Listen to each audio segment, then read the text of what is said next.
Design के बाद वाला हुआ है पाइपलाइनिंग और उससे, which would be pretty similar to the practice problems. Practice problem मैंने ड्रॉपबॉक्स पे डाल दी हैं, वैसे मैंने एक अभी नया उस पर डाला है, तो वो जब मैं नेट से कनेक्ट होऊंगा तो वो अपडेट हो जाएगा, ठीक है। अच्छा, स्टार्ट कर दिया हुआ है, ओके। तो जो प्रैक्टिस प्रॉब्लम मैंने आपके साथ शेयर किए हैं ना, इस वाले सेशन को हम मोर लाइक कि हम प्रॉब्लम और उनके सॉल्यूशंस को भी डिस्कस कर लें, और क्या लें कि थोड़ा सा mid term point of view से भी देख लें, ठीक है।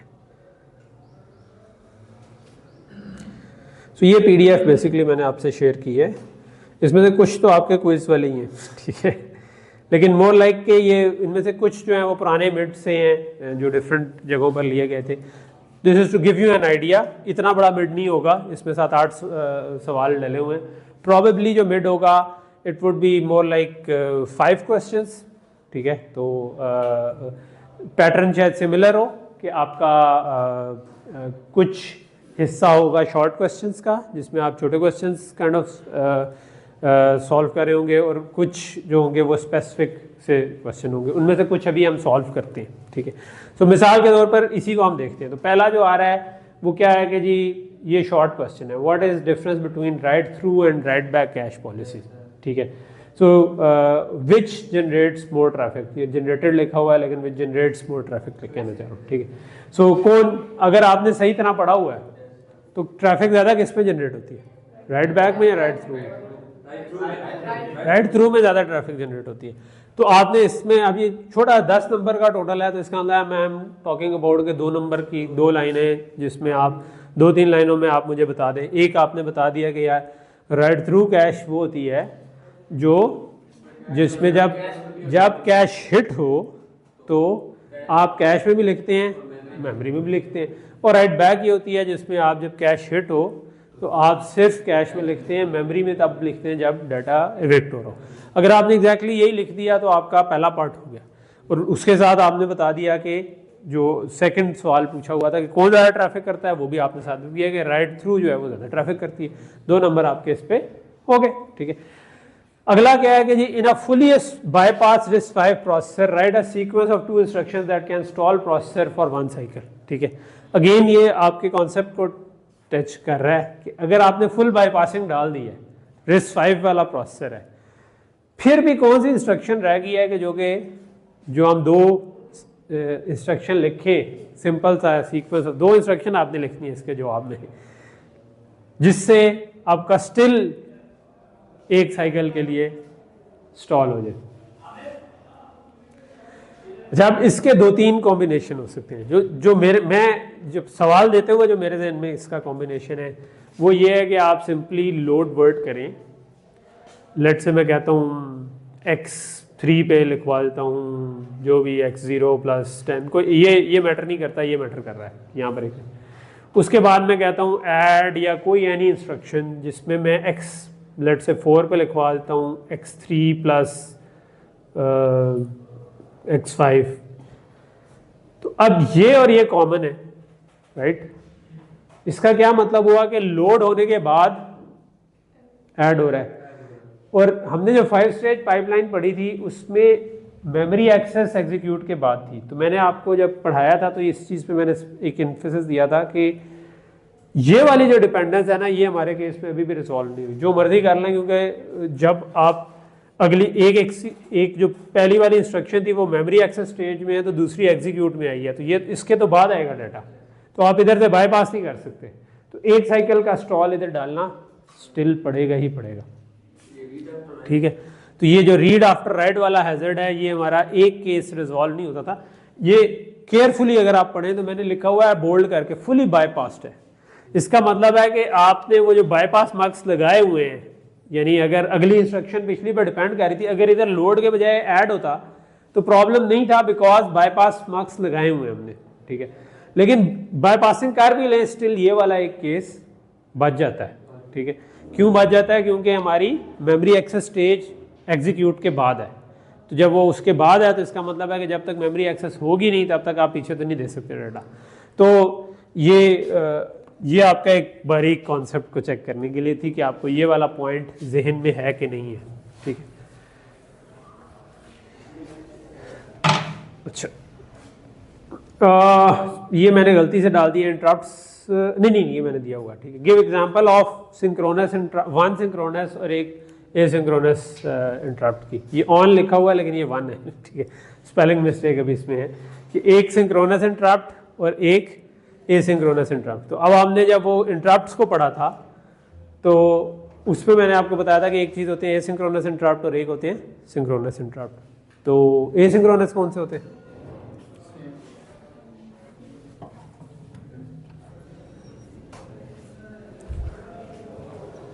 मैं साथ नज़र भी मार लूँ, सोच के बताएं। कोई नहीं आया, चलो नॉक करेंगे तो फिर देखेंगे, ठीक। हाँ, अटेंडेंस ले लो, वो तो बाद में ले लेंगे ना। अगर मूव भी करना हुआ तो दूसरी क्लास पे चले जाएंगे, कोई बात। क्लास होगी फ्री कहीं ना कहीं पे, हाँ जिधर भी होगी, हमने तो ये देखना ही है ना। उधर सारे आएंगे नहीं उधर। एनीवे अभी तो कोई आया नहीं है तो लेट्स जस्ट। अच्छा क्या हुआ? तो एसिंक्रोनस की एग्जांपल,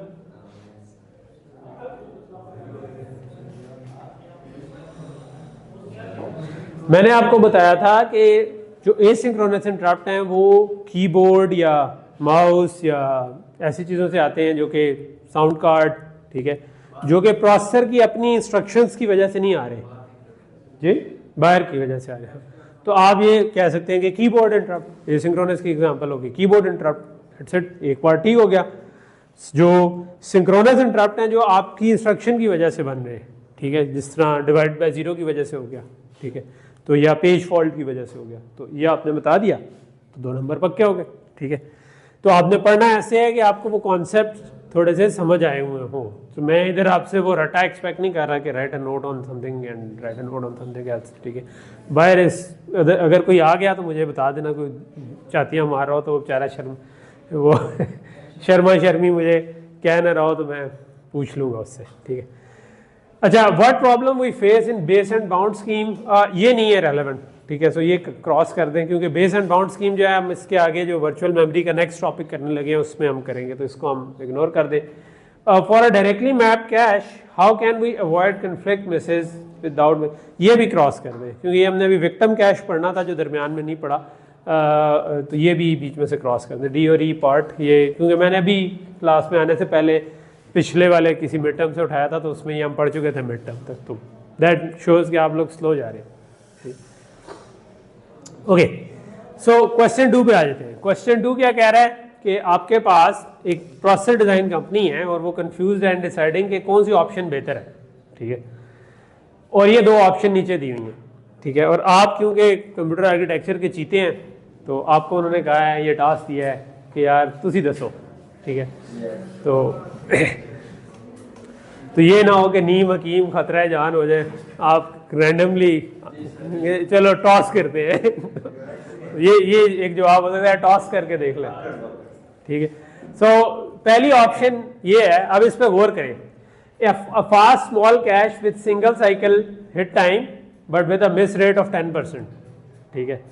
और बी ऑप्शन है a larger cache with decrease miss rate of to 4% but hit time will increase to 2 cycles, ठीक है। तो पहली चीज ये है कि एक आपकी फास्ट कैश है, छोटी है, तो उसमें ज़्यादा मिस हो जाती हैं, 10% मिस हो जाती हैं। ऑप्शन बी है कि कैश बड़ी है, 4% पे आ गया, मिस रेट कम हो गया, लेकिन 2 साइकिल लगेंगे एक्सेस करने में, ठीक है, हिट टाइम बढ़ गया, ठीक है। और दोनों केस में आपने कहा है कि यार आप अगर मिस हुए हैं तो उसकी पेनल्टी आपको लेट से 40 साइकिल पड़ती है मेमोरी एक्सेस की। तो अब आप क्या करेंगे? कोई बाहर तो नहीं है, अभी भी नहीं है, आप लोगों की क्लास तो नहीं है इधर, उधर है, बस ठीक है। मेरा लगता है कि जो जिसकी क्लास है उसका मूड नहीं है आज क्लास में, उनका मिड टर्म स्टार्ट हो गया शायद मे बी। अच्छा, अब जो जिस चीज़ के नंबर है जो इधर लिखा हुआ है कि clearly elaborate your calculation, you will not be graded on the right choice, you will be graded on the calculation, ये नीचे लिखा हुआ है, ठीक है। सो इसका मतलब है कि you have to calculate something. So इस केस में क्या चीज़ है, इस केस में हम कैश को देखना चाह रहे हैं, तो हमने कैश की परफॉर्मेंस के लिए एक चीज पढ़ी थी, क्या? Average memory access time. किसी को याद है क्या था? हिट टाइम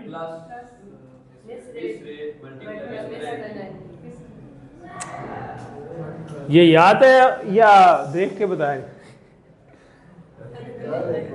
हैं? नहीं, लाइक क्यों नहीं है? सब लाइक हैं, ठीक है। बाय डिफॉल्ट सब लाइक हैं जब तक मिड के नंबर नहीं आ जाते, ठीक है। तब पता चलेगा कौन कितना लाइक है।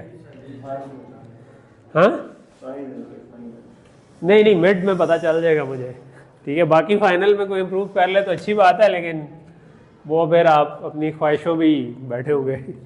ऑप्शन ए पे देखते हैं। ए ऑप्शन कहती है कि फास्ट कैश है। हिट टाइम कितना है ए ऑप्शन का? Hit time 1 cycle plus miss rate कितना है? 10%। तो कितना बना? 0.1। 10% होता है 10/100, राइट? तो दिस इज 0.1, ठीक है। इंटू मिस पेनल्टी कितनी पड़ेगी? गिवन है 40 है। सो क्या बना? 4 + 1 5, ठीक है। 1 + 4 = 5 साइकिल्स। 5 साइकिल्स क्या है? Average memory access time for case A. Case B में क्या है?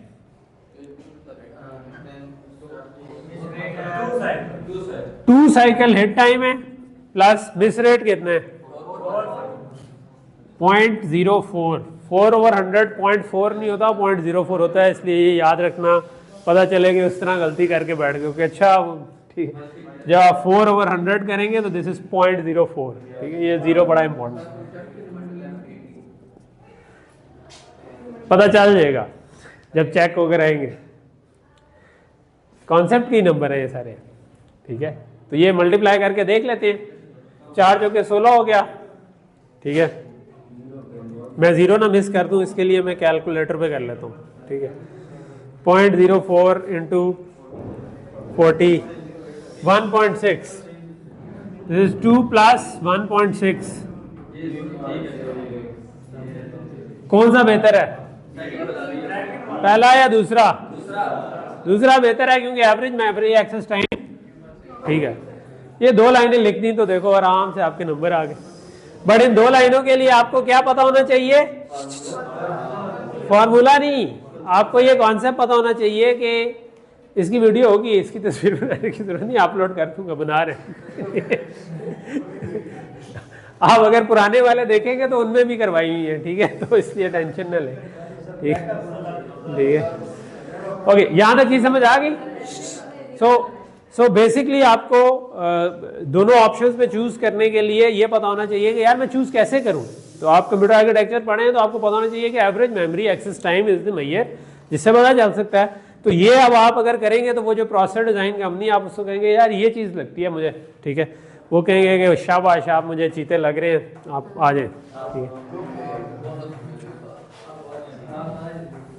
यही होता है। ये वैसे मैं मजाक में कह रहा हूँ, लेकिन सीरियसली भी यही होता है कि अगर आपको आपका कोई इंटरव्यू में इस किस्म का क्वेश्चन आपको देगा, अगर आप कंप्यूटर आर्किटेक्चर वाले किसी कंपनी में जा रहे होंगे, इस किस्म की ऑप्शंस, तो अगर आप उनको ठीक ठीक बताते जाएंगे, वो कहेंगे बंदे को आता है, आ जाओ, ठीक है। उन बंदे चाहिए ही होते हैं, ठीक है।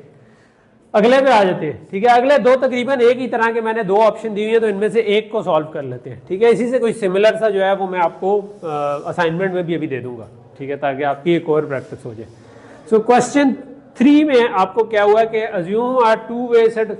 ये जो प्रैक्टिस प्रॉब्लम है ये आपने करके जमा नहीं कराने, ये आपके मिड की तैयारी के लिए थे, ठीक है। तो मैं वैसे भी सॉल्व करा ही रहा हूँ, ठीक। सो assume a 2-way set associative cache comprising of 1024 cache lines in each set. Number of words in each cache are 16, ठीक है। तो 16 आपके वर्ड्स हैं कैश लाइन में। Size of physical memory 4 giga words. So answer the following, what is the width of tag, index and block offset fields, ठीक है। सो अब ये अगेन अब कैलकुलेशन है कि आपने किसी तरह निकालना है based on this given data कि इंडेक्स, ब्लॉक ऑफसेट और चलेगी। असल में वैसे आगे खड़े होते हैं, आज नहीं होगी, हम ही हैं जो नहीं यार, अगर मैं जिनकी असल में टाइम टेबल में क्लास है अगर वो आएंगे तो हम उनको प्रायोरिटाइज करेंगे। हम इसके लिए कंप्यूटर आर्किटेक्चर में होता है प्रीएम्पशन, एक चीज़ कि आप प्रीएम्प्ट करके फिर दूसरी जगह चले जाइए, ठीक है। ओके, सो अब कहाँ से स्टार्ट हो? पहला सवाल ये बनता है कि अच्छा यार ये तो बहुत सारा डाटा दे दिया है, अब मैं क्या करूँ? ठीक है। सो पहली चीज़ है कि आप ये निकालें कि एड्रेस किस साइज का है, what is the size of address, ठीक है। किससे निकलना चाहिए इसमें? जो आपको बताया हुआ कि 4 गीगा वर्ड्स हैं, ठीक है। सो 4 गीगा GW में लिख रहा हूं, 4 गीगा वर्ड्स का क्या मतलब हुआ? इसका log बेस 2 ले लें, ठीक है, जो कि हमने पहले कैलकुलेट किया हुआ है। अगर आपको याद हो तो हमने कहा था कि यार जो जब हम कंप्यूटर आर्किटेक्चर में गीगा कह रहे होते हैं तो इसका मतलब होता है 1024 इंटू 1024 इंटू 1024, हर 1024 10 बिट लेता है, तो ये आपका 30 बिट तो गीगा की आ गई, प्लस 4 के लिए 2 बिट आ गई 0 से 3 तक जो जाएंगे, ठीक है। तो आपकी 32 बिट का एड्रेस बन जाएगा, ठीक है। सो आपका एड्रेस जो है वो 32 बिट का बन गया। पहली चीज क्लियर हो गई, ठीक है। ओके, तो हमने पूछा एड्रेस नहीं हुआ था, हमने विड्थ और टैग ब्लॉक ऑफसेट के। अच्छा, ये वर्ड एड्रेस है, ठीक है। तो एक कन्फ्यूजन इसमें होती है बाइट एड्रेस या वर्ड एड्रेस की, तो वो जिसने जो भी अज्यूम किया होगा, यानी अगर बाइट एड्रेस होता और वर्ड अगर 32 बिट का था तो बाइट एड्रेस में 2 बिट और ऐड हो जाती हैं, तो वो अगर आपने कर ली मैं तब भी ठीक समझ लूंगा, ना कर ली तब भी ठीक समझ लूंगा, लेकिन इस स्पेसिफिक केस में मैंने वर्ड एड्रेस ही दिया हुआ तो ऐसी कन्फ्यूजन नहीं। तो 32 बिट का आपका वर्ड एड्रेस है। दूसरा आपको क्या बताया हुआ है? Number of lines. आपको ये कहा है कि total 1024 cash lines and each set, ठीक है। तो आपको बताया हुआ है कि आपके 2 सेट हैं, ठीक है, और इसमें नंबर ऑफ लाइंस जो है वो 1024 है दोनों में, ठीक है। इससे हम क्या निकाल सकते हैं? इसके अंदर क्या चीज थी जो चूज करती थी? इंडेक्स। इंडेक्स ये बताता है कि इधर किधर जाना है। तो 1024 लाइन का मतलब है कि इंडेक्स, ये तस्वीर बनाने की आपको जरूरत नहीं है, आप कहोगे 1024 कैश लाइन्स इंप्लाई कि इंडेक्स इक्वल टू 10 बिट्स, इसका log 2 ले ले तो 10 आ जाएगा, ठीक है। तो ये वही है ना, 1024 हमने कहा था 10 बिट लेता है, तो वो log 2 लेना है और ये जुबानी बताना है, एक ही बात है। तो आप बेशक ये क्या जुबानी लिख दें या आप कहेंगे यार मैं log बेस 2 लेती हूँ और कैलकुलेटर में ले लें, तो तब भी यही निकल आएगा, ठीक है। और किसी जगह पे अगर पॉइंट्स में आ जाए तो आप उसको सील कर दें, ठीक है, क्योंकि आपको कम से कम उतनी बिट्स चाहिए, तो पॉइंट्स में तो बिट्स नहीं होती। अगर कोई चीज़ आती 9.6 आ जाए तो मुझे 10 बिट्स चाहिए, ठीक है, 9.6 नहीं चाहिए। ओके, तो यहाँ तक चीज़ समझ आ गई? ओके, सो 10 बिट हो गई इंडेक्स की, तो एक चीज़ एड्रेस पूरा क्लियर हो गया एक इंडेक्स की। अच्छा, दूसरा ये है कि हमने कहा था कि 2 हिस्सों में तोड़ना है, एक ऑफसेट, ब्लॉक ऑफसेट, कि ब्लॉक के अंदर ऑफसेट क्या, एक ब्लॉक नंबर होता था, राइट। वो किस बेस पे होता था? वो इस बेस पे होता था कि आपके ब्लॉक का साइज कितना है। तो क्या लिखा हुआ है इधर? Number of words in each cache line are 16, 16 आपके नंबर ऑफ वर्ड्स है। तो 16 का मतलब है कि आपकी 4 बिट जो चली जाएंगी वो ब्लॉक ऑफसेट में चली जाएंगी। 16 का log बेस 2 लिया तो 4 आ जाता है, तो 4 16 0 से 15 तक इसमें आ जाते हैं, तो ये 16 लोकेशन इसमें आ गए। तो 4 हो गया ब्लॉक ऑफसेट, बाकी का सारा हो गया ब्लॉक नंबर। उस ब्लॉक नंबर के अंदर हमने कहा था कि 10 बिट का आ गया इंडेक्स, जो हमने यहां पर अभी निकाला, राइट। बाकी का सारा हो गया, ठीक है। तो अब आपको निकल आया टैग, इंडेक्स और ब्लॉक ऑफसेट, तीनों निकल आए, ठीक है। तो यही निकालने थे। सो इंपॉर्टेंट चीज क्या है? साइज, एड्रेस का साइज निकालने के लिए आप ओवरऑल जितनी मेमोरी लोकेशंस बताई हुई हैं उनका log बेस 2 ले लेंगे। अगर आपने ब्लॉक ऑफसेट निकालना है तो आप नंबर ऑफ कैश यानी कितने वर्ड्स हैं एक उसमें क्या, बाज़ का बाइट में लोग बात कर रहे होंगे, बाज़ का वर्ड में, यानी बाइट में हुआ तो बाइट में ले लेना, वर्ड में हुआ वर्ड में ले लेना, जिससे ही करें, लेकिन वो आपके उतना बन जाएगा, ठीक है। लेकिन कंसिस्टेंट रहे, ये ना हो कि अगर आप बाइट्स में कैलकुलेट कर रहे हैं तो सब कुछ बाइट्स में करें, वर्ड्स में कर रहे हैं तो सब कुछ वर्ड्स में कर लें, ठीक है। सो प्राइमरीली ये वाला हिस्सा जो है इसमें बाइट और वर्ड का कन्फ्यूजन हो सकती है कि अगर मैं इसी को इस तरह सॉल्व करता कि मैं कहता कि 32 गीगा वर्ड है, अब वर्ड कितना है मैं अज्यूम करता 32 बिट है, तो मेरे पास फिर ये 32 के बजाय 34 बिट का एड्रेस बन जाना था, बिकॉज फिर ये तो वर्ड एड्रेस था ना, बाइट एड्रेस होता तो 2 बिट और लग जाती पीछे, और वो लग जाती तो फिर ये बाकी की कैलकुलेशन इस किस्म की बन जाती है, राइट, कि ठीक है फिर ये 4 के बजाय 6 हो जाती है, राइट, बिकॉज फिर हमें ऊपर वर्ड में बताया हुआ है तो बाइट में वो फिर इतना बन जाए। लेकिन ये वाली नहीं भी समझ आई तो मैं कोशिश करूंगा मैं जो सवाल हो वो वर्ड में ही हो, ताकि आपको अभी फिलहाल ये कंफ्यूजन में ना पड़े आप वर्ड और बाइट। बी पार्ट क्या है, सीपीयू इश्यूज एन एड्रेस 0 जी, टैग बाकी की बिट्स, ठीक है, यानी कि ये 4 थी, ये 10 थी, 14 हो गई, तो 32 माइनस 14 जो भी बनता है, ठीक है, 32 माइनस 14 कितना बना, 14 दूनी 28 और नहीं 18 बन, तो 18 आपका टैग बन गया, ठीक। तो यहाँ तक चीज़ क्लियर हो गई। आगे आपको अगला पार्ट है, वो कह रहा है कि सीपीयू ने एड्रेस एक दिया आपको और इसमें से इस एड्रेस में से टैग इंडेक्स और ब्लॉक ऑफसेट निकालें। तो ये सिंपल सा सवाल है कि आप इसको, ये हेक्स में एड्रेस दिया हुआ है A011325C, राइट, आप इसको चेंज कर लें इन बाइनरी, तो आपका ये बन जाएगा जी, C होता है 1100, F होता है 1111, 2 होता है 0010, 3 होता है 0011, 0001, 0001, फिर 4 0 आ गए, फिर उसके बाद A आ गया 1010, तो ये आपका पूरा कंप्लीट हो गया, ठीक है। तो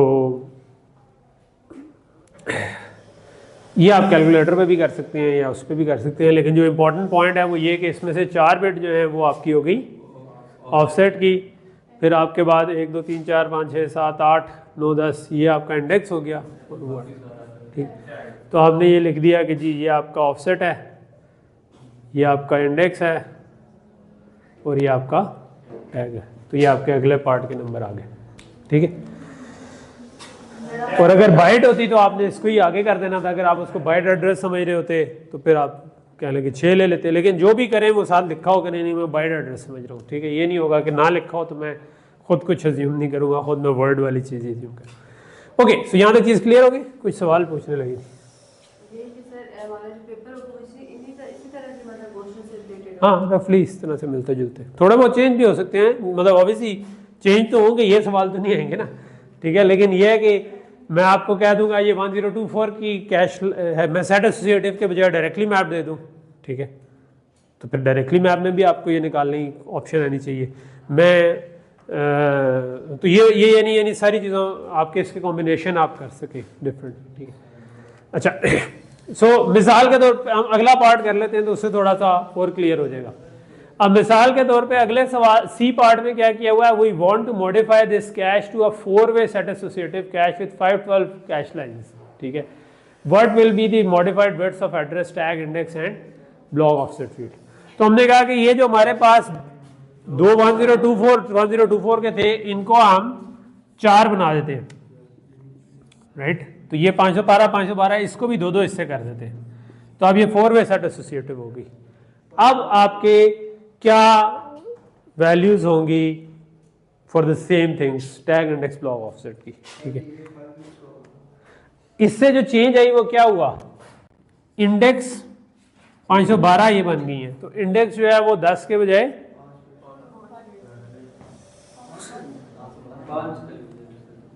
5 का हो जाएगा। ये बड़ी गलत बात है, क्यों, कौन पढ़ाता है आपको आर्किटेक्चर, सही नहीं पढ़ाया है यार। हाफ करें तो क्या होता है एड्रेस में, 1 बिट का फर्क पड़ता है, 10 के बजाय 9 बिट का होगा, 2⁹ is 512, ठीक है। आपको ये ज़हन में होना चाहिए कि 2⁻0 1 होता है, 2 की पावर 1 2 होता है, 2 की पावर 2 4 होता है, फिर 8, 16, 32, तो 5 जो है ना वो इधर ही आ जाता है। 5 बिट में आप रेज फाइल के नंबर ऑफ एड्रेसेस बताते थे, याद है? जब इंस्ट्रक्शन बताई थी तो 5 बिट में क्या आते थे? 32 आती थी। ये 32 नहीं है, 512 है, ठीक है? ये 32 टाइम्स 32 है, ठीक है? तो ये आपको पता होना चाहिए। ये मैंने एक टाइम थोड़ा सा इस पर लगाया भी था, लेकिन बेसिक तरीका क्या है, अगर कुछ नहीं आता लॉग बेस 2 512, ठीक है? लॉग क्या होता है? 2 की कौन सी पावर के 512 आ जाए। कैलकुलेटर हाथ में नहीं है तो आपको ये लॉग का पता होना चाहिए कि 2 की कौन सी पावर है कि 512 आ जाए।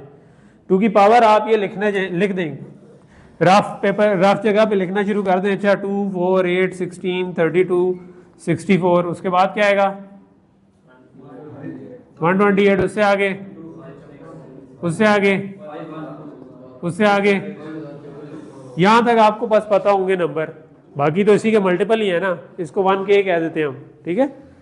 ये इसके लिए 1 बिट चाहिए, इसके लिए 2, इसके लिए 3, इसके लिए 4, इसके लिए 5, इसके लिए 6, इसके लिए 7, इसके लिए 8, इसके लिए 9, इसके लिए 10। तो अगर आपके पास कैलकुलेटर नहीं है you can always figure it out this way. Calculator है, लॉग बेस 2 ले लें, सील कर लें, नजर मिल जाएगा, ठीक है? वैसे इसकी 3-4 दफा आप प्रैक्टिस करेंगे तो ये जुबानी हो जाएगा, ठीक है? क्या 512 देखेंगे तो आपके जहन में खुद ही आएगा, अच्छा यार 9 बिट है, ठीक है? लेकिन वो अगर नहीं भी पता तो लॉग बेस 2 ले लें। तो 512 हो गई, तो इसका मतलब है कि ये 10 के बजाय ये 9 हो गई है, ठीक है? तो ये 18 के बजाय 19 हो जाएंगी। बाकी कोई चीज़ हमने चेंज नहीं की, ठीक है? एड्रेस में हमने ना मेमोरी के नंबर ऑफ वो चेंज किया, कोई चीज़ चेंज नहीं की। तो इसका मतलब क्या हुआ कि सिंपली आपका इंडेक्स कम हुआ, टैग बढ़ गया, ठीक है? ओके, सो इससे अगला सवाल जो है वो इसी पैटर्न में है, लेकिन मतलब इसमें 2 वे के बजाय 4 वे से शुरू हो गए, और आखिर में आपको क्या पूछा हुआ है कि उसको हम डायरेक्टली मैप में चेंज कर रहे हैं, ठीक है? तो ये अब मैं आप पे छोड़ूंगा कि आप जाकर करेंगे, इसका ऑपोजिट काम क्या होगा, ठीक है? तो ऑब्वियसली 4 वे में अगर आपकी 1024 कैश लाइंस थी और इसमें 4096 हो गई हैं, तो 1024 के लिए कितनी बिट्स चाहिए होती हैं? 10। 4096 के लिए कितनी चाहिए होंगी? 12 बिट चाहिए होंगी। तो भाई सॉल्व भी हो गया फिर तो।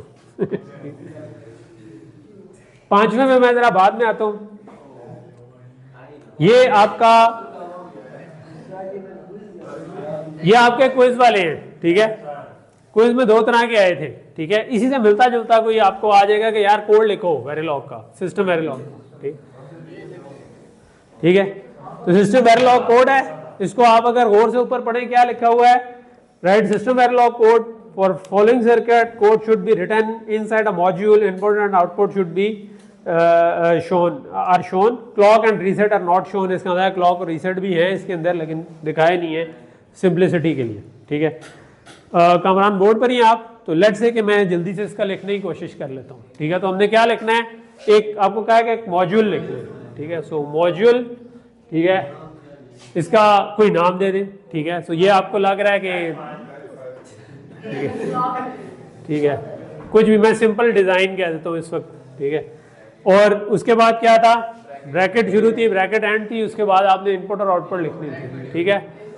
इनपुट क्या है, पहले सबसे पहले तो क्लॉक है, इनपुट रीसेट है, फिर क्या है, ठीक है? इसके साथ मैंने कहा था बेहतर है कि इसके साथ लॉजिक भी लिख दे, ठीक है? तो input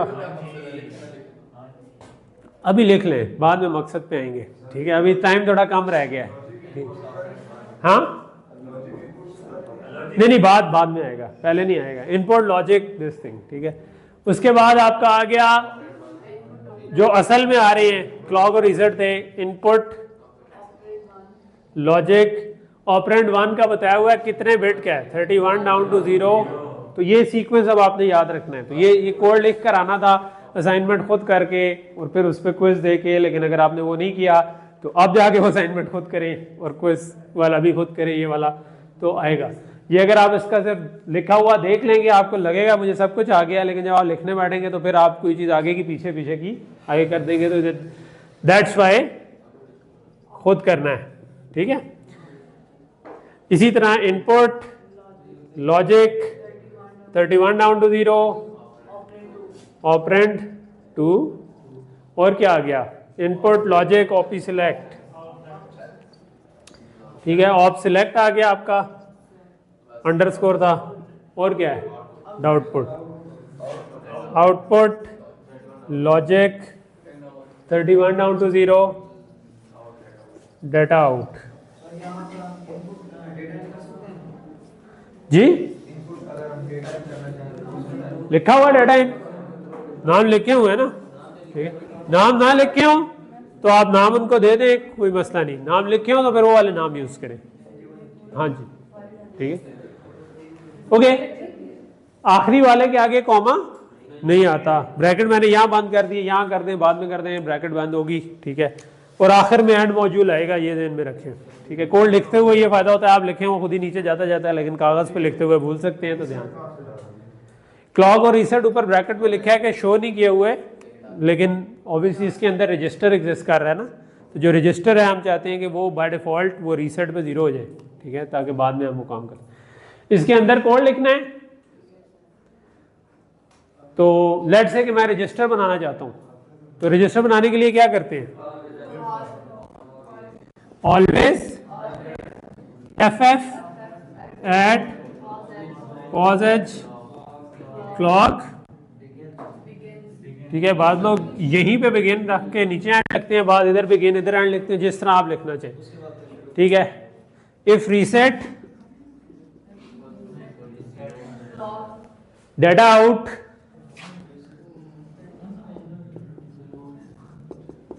non blocking assignment, posedge clock, non blocking assignment साथ साथ आते हैं, ठीक है, तो इसको आपने 0 कर दिया, ठीक है। टिक 0 बॉस का तो हम कहते हैं, बॉस का 0 कहते हैं, दोनों चल सकते हैं, ठीक है। एल्स जी जी, इसको नॉन ब्लॉकिंग असाइनमेंट बोलते हैं, जो लेस देन इक्वल टू। दूसरे केस में क्या करना है, एक तरीका हो सकता है मैं इसका नाम लिख दूं और इसको अलहदा से बना दूं, और एक तरीका ये हो सकता है कि ये मैं मार्क्स के साथ कोड कर दूं, ठीक है। मैं कह दूं कि data out is equal to op sel की बेस पे सिलेक्ट करो, ये वाली मैंने फॉर्मेट बताया हुआ था आपको। कंडीशनल का एक तरीका ये भी होता है, मेरा ख्याल है कि मैंने बताया था, ठीक है, लेकिन मतलब एक कंडीशनल असाइनमेंट ये आपकी बाकी लैंग्वेजेस में भी होती है कि आप अगर मैं ये लिखूं कि A is equal to B question mark C colon D, ये आपने कभी नहीं यूज किया, ठीक है।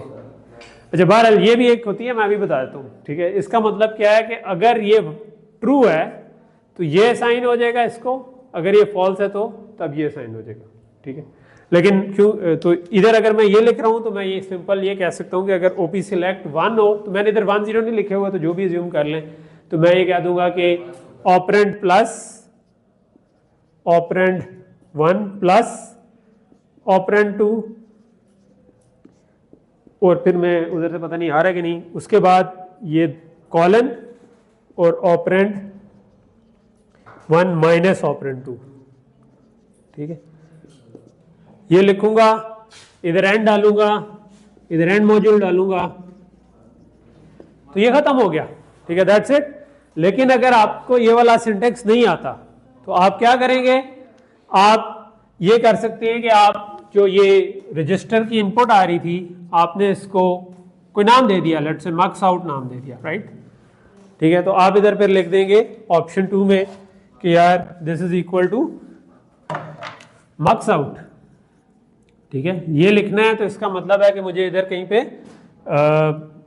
पोर्ट्स के बाद, यानी कि ब्रैकेट खत्म होने के बाद, मुझे logic 31 down to 0 marks out भी डिफाइन करना है, ठीक है। इसके नीचे एंड मॉड्यूल से पहले जो मैं अब इधर लिख रहा हूँ ये वाला कोड, आप वो मार्क्स बना दें, ठीक है। मार्क्स बनाने के लिए आप, क्योंकि ये सिंपल 2 to 1 मार्क्स है, तो आप इफ एल्स भी यूज कर सकते हैं, यानी कि अगर 2 to 1 हो तो आप सिंपल ये भी कर सकते हैं कि आप ऑलवेज कॉम बिगिन और आखिर में एंड, इफ ओपी सेल अगर आपका 1 हो तो आप कह दें कि marks out is equal to, marks out उसके नीचे वाला है, अगर वो 1 हो तो मैं कहूं कि operand 1 plus operand 2 else same marks out is equal to, लेकिन यहाँ पे माइनस आ जाएगा, राइट। तो इस तरह भी कोड हो गया, ठीक है। और अगर आप कहते हैं कि नहीं मैंने जो मार्क्स है वो केस से ही करना है, तो फिर ऑलवेज कॉम में आप इधर केस ओपी सेल, उसके 0 वाले केस में इसको प्लस कर दें, 1 वाले केस में। वो वाला भी ठीक था, ये वाला भी ठीक है, और अगर केस से लगाएं वो भी ठीक है। देर ऑल वैलिड सॉल्यूशंस, और उन सब पे पूरे पूरे नंबर हैं, ठीक है। ठीक है, नंबर कटेंगे अगर आपने उसके अंदर कोई गड़बड़ी कर दी, ठीक है। तो इसका मतलब है यानी कि paper in a sense is out, ठीक है, कि आपको पता है कि मुझे कोई इसी तरह मार्क्स रजिस्टर लगने हैं, तो मैं अगर उसकी सही से प्रैक्टिस करके आ जाऊँ तो ये नंबर तो पक्के, ठीक है। जो पक्के नहीं है वो शॉर्ट क्वेश्चन ये वाले तो नहीं आएंगे, वो कोई और आएंगे, वो कंसेप्चुअल कहीं से आएंगे। आप अगर सही तरह पढ़ के आएंगे तो आप वो शॉर्ट क्वेश्चंस भी कर लेंगे, ठीक है। और बाकी जो कैश वाला है वो भी मैंने एक तरह का आपको थोड़ा सा बता दिया, ठीक है। उससे मिलते जुलते होंगे, यानी कि हाँ जी जी, वो वैल्यूज तो सारी चेंज होंगी, और ये भी चेंज होगा कि डायरेक्टली मैप्ड है, सेट एसोसिएटिव है, क्या है। तो ऑब्वियसली ये सवाल तो नहीं आएगा ना, बच्चों वाला तो नहीं हम काम कर रहे हैं कि हाँ जी वही वाला सवाल दोबारा दे देंगे, ठीक है। सवाल इतना पेपर आउट नहीं है, ठीक है। पेपर का कॉन्सेप्ट आउट हुआ है, ठीक है, बट पेपर आउट नहीं है कि आप एक सवाल रटा लगा कर आ जाए तो वही आ जाए। आपको उसकी सेंस है, अगर उस सवाल के जवाब ये आपको समझ आया हुआ तो जो दूसरा आ रहा है वो भी आप कर लेंगे, इस तरीके की चीज़ें, ठीक है। ओके, सो दूसरा तो मैंने खैर ये जो नीचे वाला है उसमें सिर्फ डिज़ाइन का फ़र्क है, तो दिस इज डजंट मैटर। एक और किस्म का मैं इसमें डालना चाह रहा था, जो एक ही आएगा, ये तो प्रैक्टिस प्रॉब्लम है। हाँ जी, तकरीबन 5 नंबर का हो शायद, देखता हूँ। नंबर ये अभी मैटर नहीं करते, नंबरों को भी इग्नोर करें, लेकिन नंबर तो वो पेपर में लिखे होंगे ना, तो जो नंबर होंगे उसके हिसाब से उस वक्त आप डिसीजन ले लेना कि पहले कौन सा करना है, बाद में। टेस्ट बेंच का भी सवाल आ सकता है, यानी जी लाजमी सी बात है कि टेस्ट बेंच का सवाल आया तो उसके अलग से मार्क्स होंगे, ठीक है। तो आपने असाइनमेंट की हुई है, वो मैंने इधर नहीं डाला हुआ, लेकिन आपके पास असाइनमेंट पड़ी है, आप उसमें टेस्ट बेंच की भी प्रैक्टिस कर रहे हैं।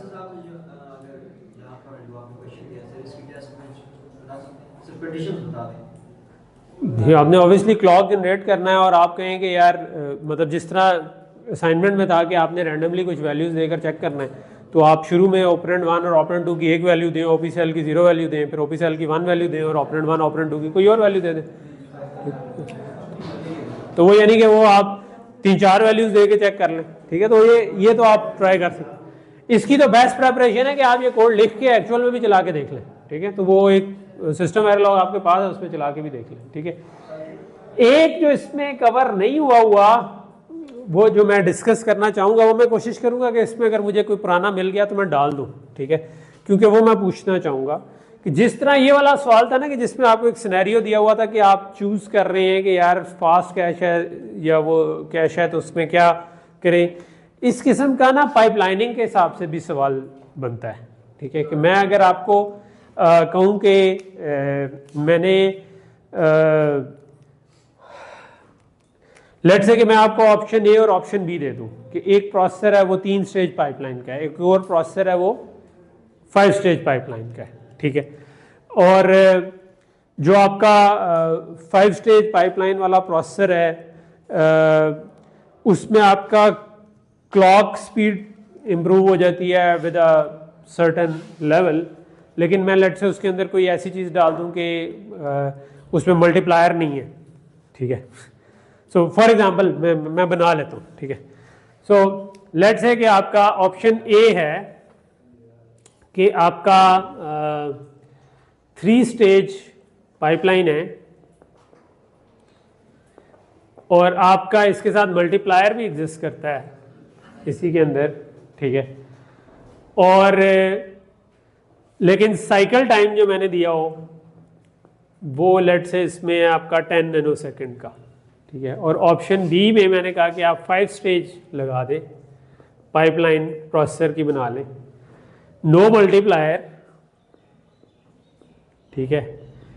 और मैं कहता हूं कि इसका साइकिल टाइम लेट से मैं कहता हूं 5 नैनोसेकंड है, ठीक है, यानी हाफ हो गया, मल्टीप्लायर भी निकाल दिया, सब कुछ कर दिया, हाफ हो गया। और लेट्स से कि जिस एप्लीकेशन के लिए इसने चलना है उसमें ये मल्टीप्लाई कर सकता है विद ऐड एंड शिफ्ट, ठीक है। सो मल्टीप्लाई के लिए यूजिंग ऐड एंड शिफ्ट जो है ना, it takes let's say 40 cycles, ठीक है। ये मैंने एक अजम्पशन बना दी, ठीक है, कि यानी मल्टीप्लिकेशन इसमें भी हो जाती है लेकिन उसमें 40 साइकिल लग जाते हैं, ठीक है। दूसरे वाले में सिंगल साइकिल में हो जाता है, ठीक है। और अब आपको मैंने पूछा ये कि लेट्स से कि जो आपने प्रोग्राम चलाना है उसमें 1% इंस्ट्रक्शंस जो है ना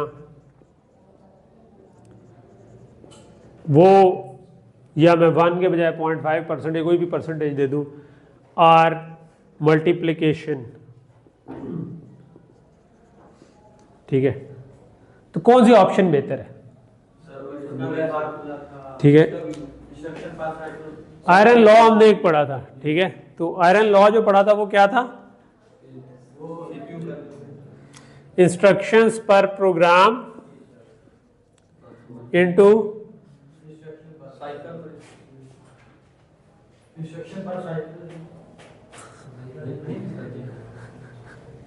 इनटू क्या था? साइकिल पर इंस्ट्रक्शन इनटू टाइम पर साइकिल। ये हमारा ओवरऑल परफॉर्मेंस की गलती थी, ठीक।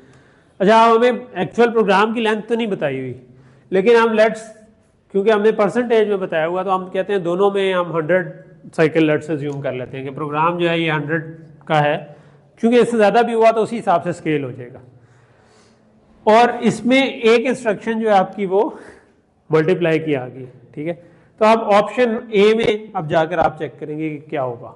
ऑप्शन ए में अगर मेरी इंस्ट्रक्शन पर प्रोग्राम थी 100, उसके अंदर साइकिल पर इंस्ट्रक्शन जो लगेंगे, ठीक है, तो इसमें वैसे सारी दोनों ही एक साइकिल पर इंस्ट्रक्शन चल रही थी, लेकिन ये जो मल्टीप्लिकेशन है ये 40 साइकिल ले जाएगी, ठीक है। तो आपके पास टोटल जो साइकिल बनेंगे 99 जो होंगी वो वैसे होंगी, प्लस 40 साइकिल मजीद लग जाएंगे, तो टोटल आपके पास 139 साइकिल लग जाएंगे। या मैं 140 कह देता हूँ फिलहाल, ठीक है। 140 भी कह दिया तो मैं इसको ठीक समझ लूँगा, अनलेस के वो पॉइंट्स में डिफरेंस बहुत थोड़ा आ रहा हो, तो फिर हमें एक्चुअल में ये 139 साइकिल, ठीक है। ये समझ आ रही है कि साइकिल पर इंस्ट्रक्शन जो है 140/100 बनेंगे। क्यों? टोटल 100 इंस्ट्रक्शन हैं और नॉर्मली 1 साइकिल लग रहा है, ठीक है। तो 99 साइकिल 99 इंस्ट्रक्शन पे लग जाएंगे, और जो 100th इंस्ट्रक्शन होगी, ये ऑन एवरेज बात कर रहे हैं, असल में ऐसा नहीं होगा, लेकिन ये बन जाएगा 40। तो असल में ये 99 + 40/100 बन जाते हैं, ठीक है। तो ये आपका बन गया 139/100 बन जाएगा। तो मैं बल्कि 139 ही लिख लेता हूँ, कैलकुलेटर तो हमारे पास है ही। और टाइम पर साइकिल वैसे ही गिवन है, ठीक है। इस केस में आपके पास 5 नैनोसेकंड है, ठीक है। ये मैंने सॉरी बी को पहले सॉल्व कर दिया, ठीक है। बी के केस में ये बन रहा है। ए के केस में क्या बन रहा था? ए के केस में 3 स्टेज पाइपलाइन है, नंबर ऑफ स्टेजेस इस वक्त मैटर नहीं हमें करती है, हमने कहा है कि बाकी इंस्ट्रक्शंस जो हैं वो चल जाती हैं एक साइकिल में सब कुछ, इसमें मल्टीप्लायर भी चल जाता है। तो इसमें अगेन 100 ही आपके पास इंस्ट्रक्शंस पर प्रोग्राम है, और इसमें मल्टीप्लिकेशन एक साइकिल में ही हो जाती है। तो 100 इंस्ट्रक्शन जो है वो 100/100 पे, यानी कि 1 साइकिल पर इंस्ट्रक्शन पे ही चल रही है। तो ये तो 1 ही आ गया, ठीक है। और हर एक जो मिला के इसका जो टाइम बनेगा वो 10 नैनोसेकंड बन जाएगा, राइट। कौन सी बात नहीं समझे? ये 100/100 इंस्ट्रक्शन है, और इसके अंदर क्योंकि मल्टीप्लायर इस केस में था ना जो कि 40 साइकिल ले रहा था, इसमें तो लगा हुआ मल्टीप्लायर वो एक ही साइकिल लेगा, तो सारी इंस्ट्रक्शन एक साइकिल में चल जाएगी। तो ये अब आपका कैलकुलेशन आ गई, ठीक है। अब आप इसको मल्टीप्लाई करके देख सकते हैं, ठीक है, कि ये क्या बन रही है, ठीक है। तो ये आपके पास मैं कैलकुलेटर हो तो ये आप इसको मल्टीप्लाई करके देख लें। अगर मैं वैसे देख लूँ तो मुझे देखने में नज़र आ रहा है कि अगर ये वाला फैक्टर मैं वैसे ही निकाल दूँ, ठीक है, तो ये 5 नैनोसेकंड को मैं मल्टीप्लाई कर रहा हूँ 1.4 से रफली, और ये 10 नैनोसेकंड है, ठीक है। तो 5 नैनोसेकंड इंटू 1.4 जो होगा वो कितना हो जाएगा? वो अगर मैं 1.5 से भी मल्टीप्लाई कर देता तो ये कोई कितने बन जाने थे? इसका हाफ मजीद ऐड हो गया ना, तो 5 का हाफ 2.5 होता है, तो ये तकरीबन 7.5 के करीब बन रहा है, ठीक है। और ये जो बन रहा है ये तो पहले 10 है, ठीक है। तो इसका मतलब है कि ये फास्टर है, राइट। मैं दोनों को आपस में कंपेयर ही करना था ना, तो असल में ये जो नंबर आ रहा है इसको मैंने 100 से मल्टीप्लाई कर देना था, उसको भी 100 से मल्टीप्लाई कर देना था। तो मैंने कहा कि यार वो फैक्टर तो सेम ही है, तो सेम फैक्टर को मैं इस वक्त इग्नोर कर देता हूँ, ठीक है। आप असल में बेशक ये कैलकुलेटर से कर लें, लेकिन मैं देख रहा हूँ कि इन दोनों नंबर्स में से छोटा कौन है, मैंने तो असल में ये निकालना है। तो इसमें मुझे नजर आ रहा है कि 10 × 1 है तो 10 बनेगा, 100 से मल्टीप्लाई कर देता हूँ, वो 100 पीछे 2 0 लग जाते हैं, ठीक है। 5 को मैं तकरीबन 1.4 से मल्टीप्लाई कर रहा हूँ, ठीक है, ये 1.39 से कर रहा हूँ, तो वो 7.5 से ऊपर तो नहीं जाना, ठीक है उससे, ठीक। हाँ यानी रफली 10 से कम बन गया तो मुझे पता चल गया ना, ठीक है। तो अगर कोई इस तरह रफली भी बता देता है लेकिन वो ठीक बताता है, ठीक है, इतना फर्क है, तो मैं उसको पूरे नंबर दे दूंगा, ठीक है। लेकिन अगर आपको कैलकुलेटर से पूरा कैलकुलेट करके बताते हैं वो भी ठीक है, ठीक है। अगर आप सही जा रहे थे, गलती से कोई नंबर गलत डाल गया तो मैं उसके मार्क्स शायद आपको दे दूंगा, लेकिन अगर कंसेप्चुअली गलत है तो फिर हो सकता है फिर आपका जवाब ठीक भी आया तो कोई नंबर नहीं, ठीक है। तो ये जनरल रूल ध्यान में रखिए कि अगर आपका इसमें जवाब के नंबर नहीं है कि ए और बी में से सही सिलेक्ट किया हुआ, उसका कोई नंबर नहीं है, ठीक है। नंबर असल में किस चीज़ का है कि आपने ये कैलकुलेशन मुझे दिखाई हुई है, उसके बाद आप कैलकुलेशन में गलती से मिस्टेक हो गई, हो सकता है कि मैं उसका आधा नंबर भी ना काटूँ, ठीक है, और मैं कह दूँ कि यार ठीक है पूरा ही ले लो, ठीक है। वो अगर कोई लगी हो सकता है आधा को नंबर काट लूँ, वो भी गुड इनफ ही होगा।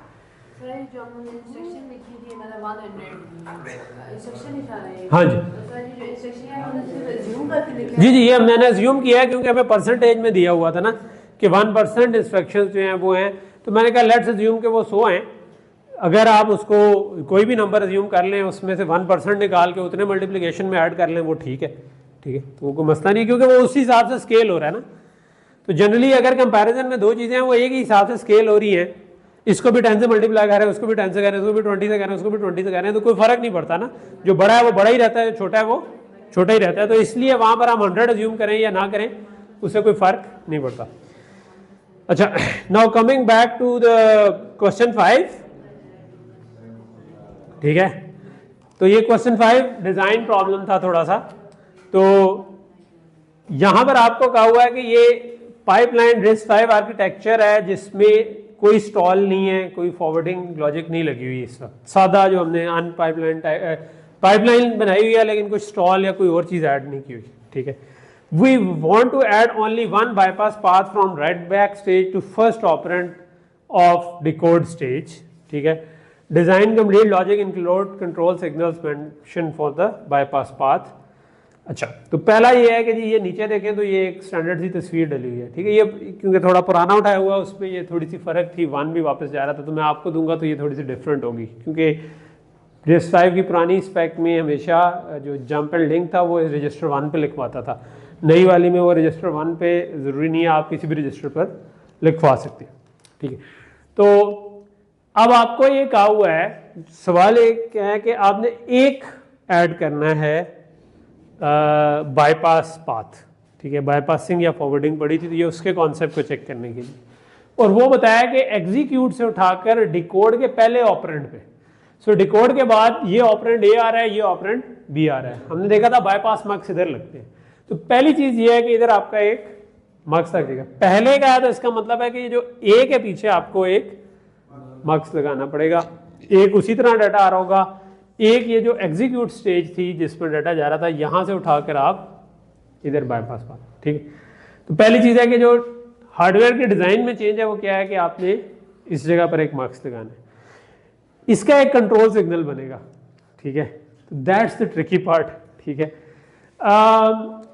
मैं शायद इस पहले कोर्स में ये ना दूं कंट्रोल सिग्नल वाला पार्ट, क्योंकि हमने इस दफ़ा कंट्रोल सिग्नल को उतनी डेप्थ में डिस्कस नहीं किया जो हम नॉर्मल कोर्स ऑफरिंग में करते हैं। लेकिन अगर इसकी लॉजिक बनानी हो तो इसकी लॉजिक क्या बनती है कि आपकी जो इस जगह पे इंस्ट्रक्शन पड़ी हुई है, जो एग्जीक्यूट स्टेज पे कह लें, ठीक है, उसका डेस्टिनेशन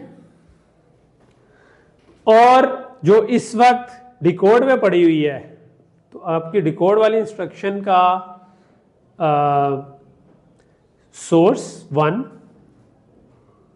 अगर is equal to destination of execute, ठीक है। तो आप अगर ये बता दें तो तब अब आपको बाईपास करना है, ठीक है। तो ये इसकी कंट्रोल लॉजिक बना, ठीक है। तो शायद मैं दे ही दूँ ऐसे, ठीक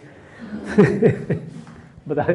तो बात समझ आ रही है ना कि आपकी इंस्ट्रक्शन इधर भी पड़ी है इधर भी पड़ी है, वो ऊपर IR लिखा हुआ ना, एग्जीक्यूट डिकोड। तो इस डिकोड का तो आपने कंट्रोल सिग्नल को अलहदा से हेडिंग बना देना कंट्रोल सिग्नल की, ठीक है। तो आप ये कह दो कि जो IR डिकोड वाली है, ठीक है, उसकी सोर्स 1 फील्ड आप कह दो, राइट, ठीक है। आप इस तरह भी शो कर दोगे ना। वैसे तो वो सोर्स 1 जो है वो फिक्स बिट्स हैं, मैं वो बिट्स आपसे नहीं पूछ रहा इस वक्त, ठीक है। मैं ये नहीं अज्यूम कर रहा कि आपने याद किया होगा कि जी फलां बिट फलां थी। You can always look at the instructions और वो बता दें।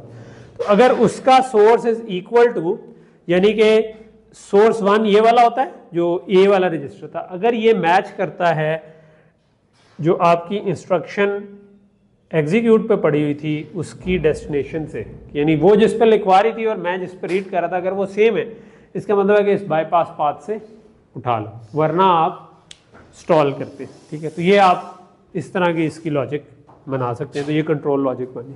तो एक मार्क्स डाला हुआ है, एक कंट्रोल। तो ये आपका, अगर मैं इसमें देखूं तो पार्ट ए था कि design complete logic for controlling इसका जो भी है, ठीक है। दूसरा पार्ट है कि design logic for stalling the processor in all other cases, ठीक है। ये आपके लिए थोड़ी सी कॉम्प्लेक्स हो जाएगी, ये मैं नहीं पूछ रहा हूँ, ठीक है। सो जस्ट ये आपके उसमें यूज़ होगी जो आपने प्रोजेक्ट करना है, ठीक है। तो प्रोजेक्ट जब आप कर रहे होंगे तो उसमें ये आपको बनानी पड़ेगी, ठीक है। तो we might have some session, और ये है कि 1 to 1 कुछ चीज़ें हम डिस्कस बाद में कर सकते हैं, ठीक है। अच्छा हाँ, मैं बताता हूँ प्रोजेक्ट पे अभी बाद में आते हैं। अभी हमें शॉर्ट नियर टर्म फ्यूचर में जो थ्रेट है वो मिड है, ठीक है। तो अभी हम इस वक्त प्रोजेक्ट को हम इग्नोर कर सकते हैं, ठीक है। पहले करना चाहिए था, अब हम कर सकते हैं। अच्छा, अज्यूमिंग दैट पार्ट, अच्छा सो आप ये अज्यूम आप ये कह रहे हैं कि स्टॉल की लॉजिक नहीं डली हुई, ये मैं पूछ सकता हूँ, ठीक है। अब आपने लिखना है इस इंस्ट्रक्शन का, इस सीक्वेंस ऑफ इंस्ट्रक्शन का कोड जो कि स्टॉल कॉज ना करे। सो ये जो लिखा हुआ है ना, अज्यूमिंग दैट स्टॉल की लॉजिक नहीं लगी हुई, इसका क्या मतलब है कि आपने जो कोड लिखना है नो ऑप आपने खुद डालना है उसके अंदर, ठीक है। यानी असेंबली कोड के अंदर अगर कोई ऐसा केस बनता है जिसमें स्टॉल करना था तो नो ऑप आपने खुद डालना है।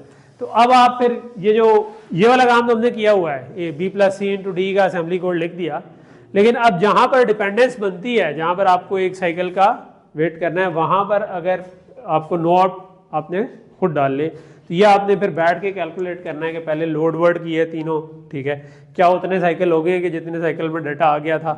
अगर आ गया था तो उसके बाद आप इंस्ट्रक्शन अगली दे दें, अगर नहीं आया तो इसका कोड लिखने वाला काम तो हमने क्लास में किया हुआ है, राइट। सिर्फ फर्क ये है कि आपने केयरफुली दरमियान में नो ऑप्स डालने, ठीक है। और नो ऑप्स जो है वो क्योंकि 5 स्टेज पाइपलाइन हमारी बनी हुई है, हमें पता है कि डिकोड के बाद execute, memory access, write back, 3 stages तो बनती हैं, ठीक है। तो एक तो तरीका है कि आप 3 नो ऑप दरमियान में डाल दें, ठीक है। लेकिन अगर आपने शुरू में ही लोड किए हुए थे तीनों, तो आप लेट से कि पहला भी मैं भी पूरा एग्जैक्ट नहीं लगा, लेकिन मैं कहता हूँ कि B, C और D अगर लोड किए हुए थे और अगली इंस्ट्रक्शन में आपको B, C चाहिए थे, ठीक है, तो एक तो ये पहले ही इंस्ट्रक्शन दरमियान में आ गई है, तो आप 2 नो ऑप डाल सकते हैं इधर, ठीक है। तो 2 नो ऑप के बाद आप इसको एक्सेस कर सकते, वरना आपको 3 नो ऑप डालने थे, बिकॉज आपकी डिकोड के बाद एग्जीक्यूट, मेमोरी एक्सेस और राइट बैक 3 स्टेजेस हैं, ठीक है। तो आप इधर 2 नो ऑप डाल के इसके बाद आप वो ऐड वाली इंस्ट्रक्शन कर सकते थे, क्योंकि B+C को जो ऐड करेगा उसका रिजल्ट यूज करना है उसे अगली वाली इंस्ट्रक्शन ने जो कि मल्टीप्लाई कर रही है। तो मल्टीप्लाई वाली, तो हम इसमें मैं मल्टीप्लाई के बजाय कोई और चीज़ दे दूं, लेकिन लेट से मल्टीप्लाई लगा हुआ है अगर, तो मल्टीप्लाई की इंस्ट्रक्शन आएगी। अब वो उस पर डिपेंड कर रही है। तो आप अगर आपका सोर्स 1 वाला बाईपास पाथ है तो you can always use that, ठीक है। तो इससे अगले इंस्ट्रक्शन में आप यूज कर सकते हैं, नो ऑप डालने की जरूरत नहीं है, बिकॉज आप ये जो आपका इसका रिजल्ट ऐड का आ रहा था, लेट से ये X3 पे आ रहा था, तो जो सोर्स 1 है वो आप X3 दे दें, ठीक है। और दूसरा जो भी सोर्स है वो आपका जो भी बनता था वो आप देख लें, क्योंकि D को भी गुजरे हुए 3 साइकिल हो चुके हैं, लोड हुए, इसको भी हो चुका है, तो आप लेट से D जो था वो X4 पे लोड हुआ था, तो आपने x4 x3 और x5 जिस पे भी लिखवाना था वो कर लिया, ठीक है। तो यहाँ पर नो ऑप डालने की ज़रूरत नहीं है। तो ये जो थोड़ी सी कैलकुलेशन है ना, ठीक, इसके बाद अब मैंने स्टोर वर्ड करना है तो ये वाली चीज़ चाहिए, ठीक है। तो स्टोर वर्ड करने में जो सोर्स 1 है वो यूज़ कर रहा होता है, वो एड्रेस कैलकुलेशन में चल रहा होता है। सोर्स 2 जो है वो आप लिखवाते हैं, तो सोर्स 2 पे हमने बाईपास पाथ नहीं डाला, तो इधर आपको नो ऑप इंटू 3 डालने की ज़रूरत है। तो ये जो थर्ड पार्ट है ये चीज़ कर रहा है कि आपके जहन में कैलकुलेशन होनी चाहिए ये, और वो कैलकुलेशन करने का क्या तरीका है कि बाय डिफ़ॉल्ट अगर कोई बाईपास ना होता तो मुझे 3 तो पढ़ने ही थे डिकोड के आगे, execute, memory access, write back stage, तो बाय डिफ़ॉल्ट 3 नो ऑप थे। लेकिन आपको क्या ऑप्टिमाइज असेंबली कोड, तो आप ये कर सकते हैं, एक तो लोड वर्ड्स को इकट्ठा कर देंगे तो इसको गुजरे हुए वैसे ही 2 साइकिल हो चुके होंगे, इसको गुजरे हुए 1 साइकिल हो चुका होगा, इन दोनों को इस्तेमाल करना है तो 1 नो ऑप इधर बच जाएगा। फिर इधर आप ऐड में ऐड के रिजल्ट को मल्टीप्लाई के सोर्स 1 में यूज़ कर सकते हैं क्योंकि एक बाईपास पाथ हमने डाला हुआ, ठीक, एक वहाँ में बचेगा। आखिर वाले नो ऑप आप नहीं बचा सकते क्योंकि स्टोर वर्ड ऑपरेंड 1 को नहीं यूज़ करता, ऑपरेंड 2 को यूज़ करता। इसका वेरिएंट क्या हो सकता है? इसका वेरिएंट ये हो सकता है कि मैं आपको फॉर एग्जांपल एक वेरिएंट ये हो सकता है कि मैंने अभी आपको बताया कि यार मैं एग्जीक्यूट स्टेज से बाईपास पाथ है, मैं आपको मेमोरी एक्सेस स्टेज से बाईपास पाथ का कह दूं, मैं सोर्स 1 के बजाय सोर्स 2 पे कह दूं, तो ये जो आपका मार्क्स लगेगा इसकी जगह चेंज हो जाएगी, सोर्स 1 के बजाय सोर्स 2 पे चला जाएगा। अगर एग्जीक्यूट के बजाय मेमोरी एक्सेस का कहा तो इस जगह से उठाने के बजाय इससे अगली जगह से उठाना पड़ेगा, समझ रहे हो? तो ये वाली चीज़ें जो है ना ये आप कर सकने चाहिए, क्योंकि एक आध कोई सवाल इस किस्म का भी हो सकता है, ठीक है। एक जो हमने कवर नहीं किया बीच में वो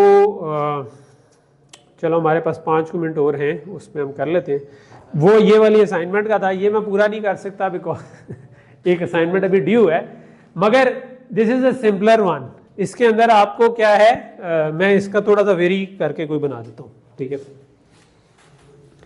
तो आपको कुछ सेट ऑफ इंस्ट्रक्शंस दी हुई हैं और आपने उसको सपोर्ट करना है, राइट, ठीक है। सो मे बी इसके बजाय मैं आपको, ये तो असाइनमेंट वाला था, मैंने जो क्विज 2 लिया था वो वाला सवाल सॉल्व कर देता हूँ। ये क्विज तो मैं तुम्हारा दोबारा नहीं लूँगा ठीक है।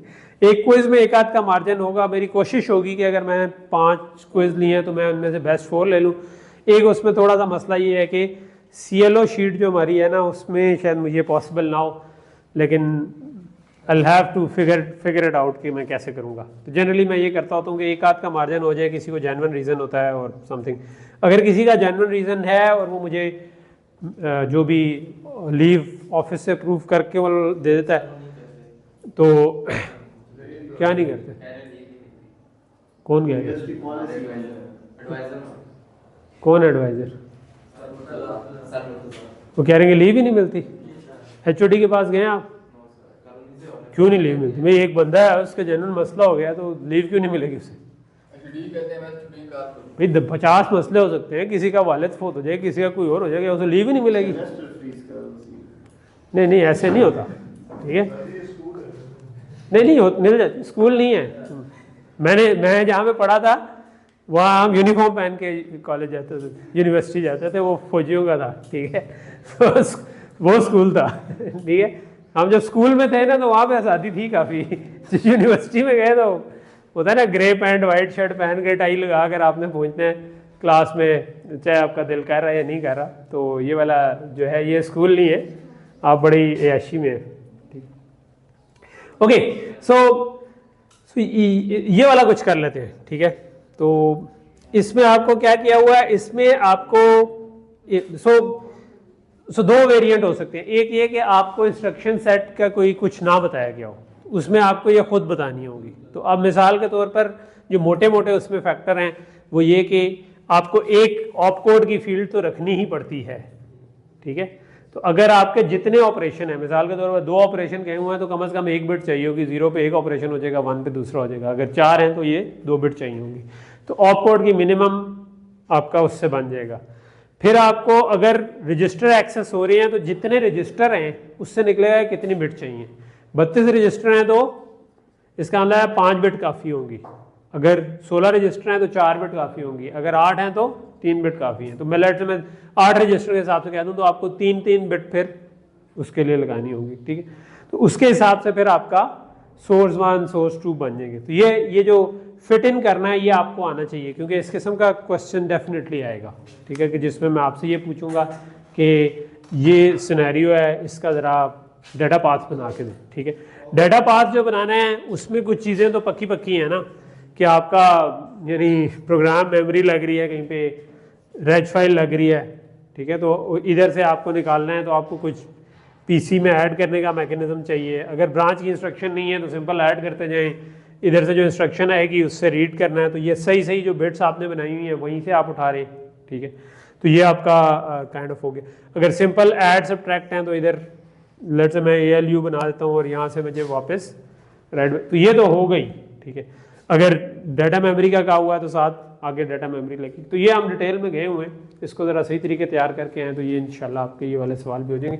तो दिस वुड बी एस, क्योंकि हम ऑब्वियसली हमें 2-3 क्लासें लगी थी ये डिज़ाइन करने में, तो जब आप उसको पेपर में कर रहे हैं तो वो तो आपने आई वुड बी एक्सपेक्टिंग कि कोई 15 मिनट का काम हो मैक्सिमम ना, क्योंकि अगर 5 सवाल आ रहे हैं और आपके पास 1.5 घंटा है तो मैं ये एक्सपेक्ट करूँगा कि 1.25 घंटे में पेपर हो सके, ठीक है।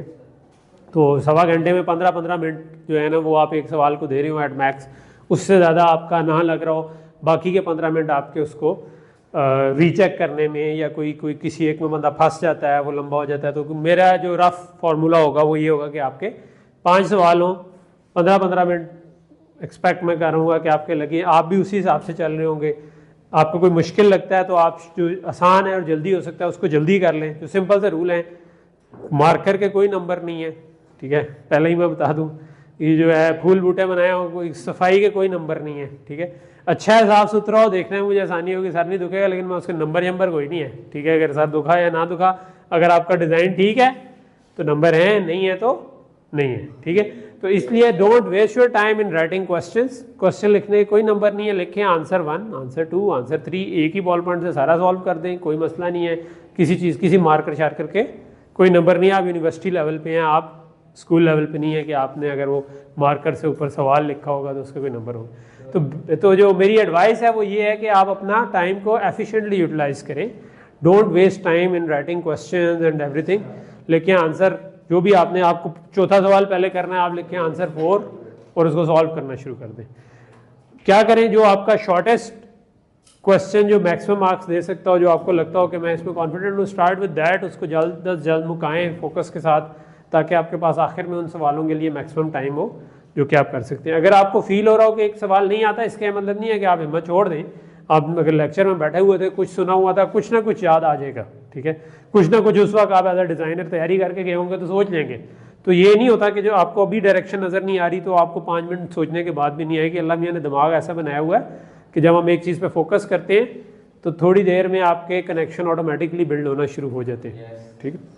ओके जी, यहाँ पर हम रुकते हैं, ठीक है। Best of luck for your exam. मैं कोशिश करूँगा कि असाइनमेंट मैक्सिमम कल तक लोड कर दूँ इंशाल्लाह।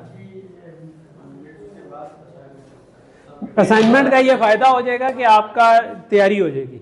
दैट्स मिड जो